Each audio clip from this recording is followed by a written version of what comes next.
What's up everyone, OJ over here, and welcome to another Super Smash Bros. Ultimate video. Today, we're going to be taking a look at the insane level of detail to Richter that the Super Smash Bros. Team, Masahiro Sakurai and crew, has done. This is just absolutely phenomenal in terms of the source material compared to how Richter is in Super Smash Bros. Ultimate, and we're also going to be talking about how you should never ever doubt the power of Super Smash Bros. To sell systems and to turn people's minds on things. The fact that people were doubting Sakurai and saying that this wasn't a good idea, and people were trying to doubt the power that Smash Bros. Would have, I think a lot of that has been put to bed after this direct, so we're going to talk about that in just a bit. So let's go ahead and jump into the insane level of detail that the Super Smash Bros. Team has put into Richter when it comes to Super Smash Bros. Ultimate. This is just absolutely insane. So I'm going to show you guys some side-by-side pictures here, and you're going to see Richter, of course, in Super Smash Bros. Ultimate, and then you're going to see the source material in terms of some of his poses and all of that. Now, just to let you guys know, Rondo of Blood is one of my favorite Castlevania games of all time, so I know all the source material. I've seen all this before, and when I came across this on Twitter, I was like, I have to talk about this because this is absolutely amazing in terms of what they've done here. So you can see right here to the left, you see Richter with this pose, and he has his fist up into the air, and then you see exactly where the source material came from the original artwork here, and it just looks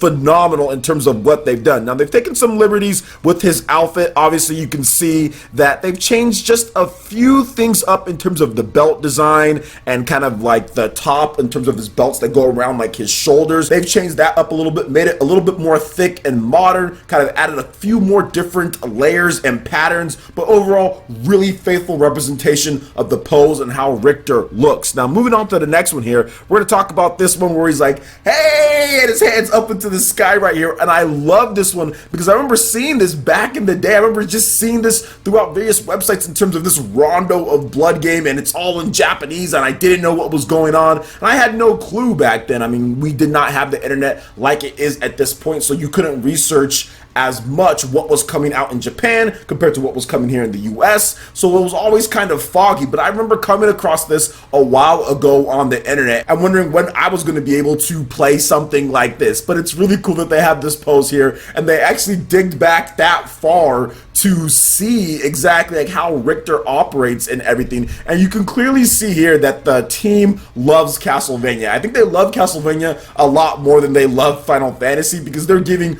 way more nods to Castlevania in terms of everything than they did with Cloud and Final Fantasy, which we'll talk about that in a separate video. Now we're going to go ahead and move on to the next one here, and as you can see, it's probably one of his top poses where he's pulling the chain, and you can see that right there, right next to it, which is just awesome right there. See how they so faithfully recreated how Richter looks and his poses and everything. It's just great. Seriously, I was actually more hyped. If you watch my direct live stream, I was actually more hyped for Richter because Simon we kind of knew was coming, but Richter was completely out of left field, and I think that Nintendo knew that. I think Nintendo maybe knew that that was going to happen, so they're like, you know what, let's go ahead and put an Echo character and make sure this one doesn't leak. So awesome to see that. So we're going to go ahead and move on to the next one here, and Richter is doing his little pose where he's pulling down on his gloves right here, and Richter kind of has that same one right there. It's just, oh man, that is really good. Like I said, I love Rondo of Blood. He's easily one of my favorite Belmonts, top 3 hands down. If you haven't played Rondo of Blood, make sure you guys check it out, although it's kind of hard to get your hands on it.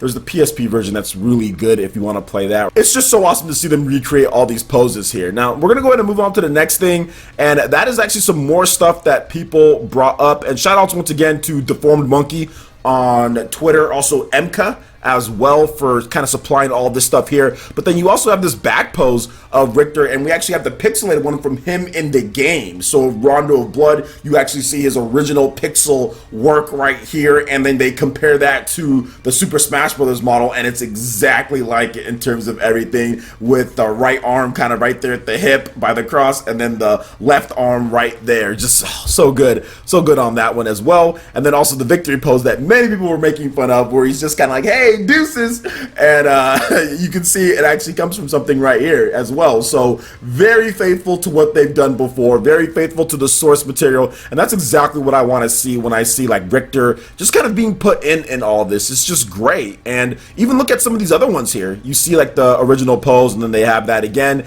and then you also see it on the original PC Engine right here, Super CD-ROM from Konami, that pose that was from the cover of the Rondo of Blood as well. And even if you look at like the Dracula when he fights him, and they have that fight in there, he does the same like, hey, up in the sky pose. You can see the original one from when he does it when he's fighting Dracula. So once again, really good stuff from Deformed Monkey, really good stuff, just showing off exactly what Richter is about and just showing a lot of love to the source material. So that's what I like to see in Super Smash Bros. But kind of transitioning into the next topic here, guys, I just want to let you guys know, it's funny because I've seen so many videos from some of my close colleagues that I work with to other people as well, and most of the people that were saying a lot of the stuff with Smash Brothers, because this is probably the Smash Brothers where people have tried their best to downplay this Smash game. I have never seen so many people try to downplay Smash Brothers as I have seen with this one. Usually when we get a new Smash Brothers game, there's always a lot of hype and excitement leading into it, but there was definitely quite a number of people, not necessarily anybody that I know or anything like that, but that were trying to say different things from like, oh, well, it's not going to be as exciting because it's a port, or to where, oh, well, it looks just the same as Smash Brothers on the Wii U,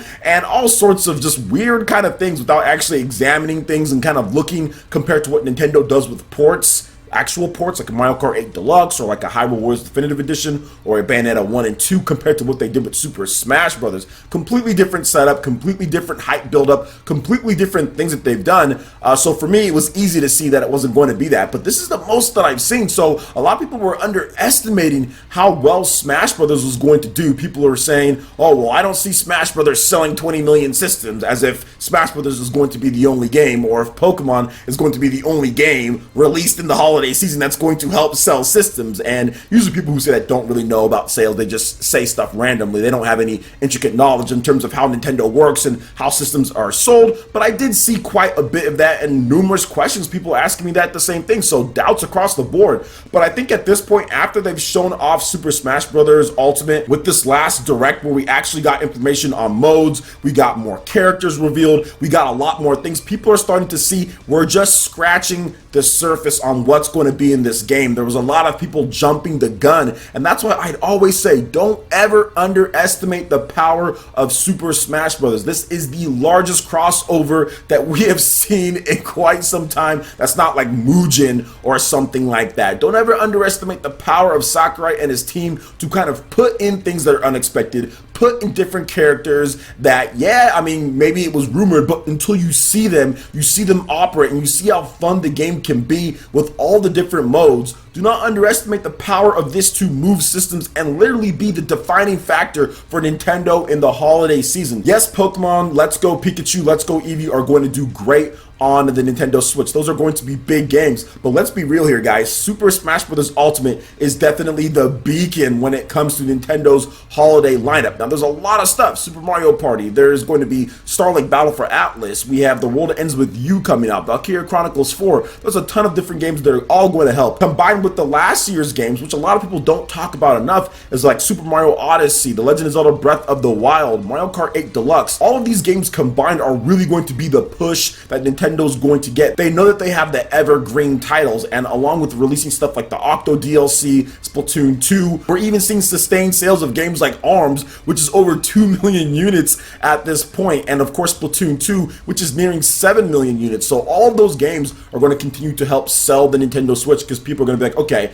I can pick up my favorite game, Smash Brothers, or I'm going to pick up my favorite franchise, Pokemon, and I can get this game, this game, and this game. But the catalyst is definitely going to be Super Smash Bros. Ultimate, and I would expect to see Nintendo put up numbers that they've probably never done before this holiday season, or some of those record-breaking numbers that they put up with the Wii days. I think that they're going to hit that or even exceed it, just because of the portable factor and nature in Japan. The Wii was always great in Japan, but it wasn't really like the highest selling type of thing. It only sold, I think, like 12 or 13 million units combined in Japan. So definitely not that amazing when it comes to total overall overall sales, but the Nintendo Switch is on a different trajectory. It's more on the Nintendo 3DS trajectory, which sold over 23 million units in Japan, actually beating out the PS2. So I think that's the biggest difference that you see with the Nintendo Switch compared to what they've done before with the record-breaking system like the Wii's. The portable aspect, and they're going to get far more sales, especially holiday sales when it comes to Japan. So it's going to be very interesting to just see how everything accumulates this holiday with everything Nintendo has from last year in addition to this year, and even the dark horses like Octopath Traveler. Games like that are going to have sustained sales as well. So I'm not going to underestimate what Smash Brothers can do. I fully expect Nintendo to blow it out of the water this holiday season, and not even just that. Smash is going to continue selling all the way throughout the generation, man. People are going to be consistently buying Smash, just like Mario Kart 8 Deluxe, which that game is insane. That game still sells like 30 or 40K a week worldwide. It's just absolutely mind-blowing how well that game is doing. So I feel Smash Brothers is going to have that same impact and just continue pushing people. And I think that this Direct actually got a lot of people to change their minds on Super Smash Bros. And what it can do. And basically, it's not just Super Smash Bros. For Wii U on the Switch. It's actually a new game with a ton of new content, a ton of new battle options, and a lot of variety that you just didn't see in Super Smash Bros. For Wii U. And they got rid of that god-awful online system. You can already tell with the messaging and everything on that bar. So thank you for that. But anyway, what do you guys think about the different topics that we discussed here, from Richter's amazing attention to detail to Super Smash Bros. And not underestimating the power that this game has? Let me know your thoughts in the comment section below. Alright, Ninja, that wraps it up for this video here. Go ahead and check out the links in the description below. We got Facebook and Twitter. Go ahead and give us a like and a follow on our social media. Really helps us spread the content of PlayerEssence across the internet in addition to YouTube. Also, make sure you check out our Patreon, Twitch, and YouTube live gaming pages, and consider supporting PlayerEssence. When you do so, it gets you access to all sorts of cool benefits, perks, rewards, and emotes via YouTube membership. So check out the link in the description below and consider supporting PlayerEssence right here on YouTube. Hit that like button if you did like this video. Lets me know you guys want more content like this going forward in the future. And subscribe to PlayerEssence for the latest RPG, Japanese, and Nintendo gaming news. Thank you so much for watching, and we'll catch you in for the next video. Peace.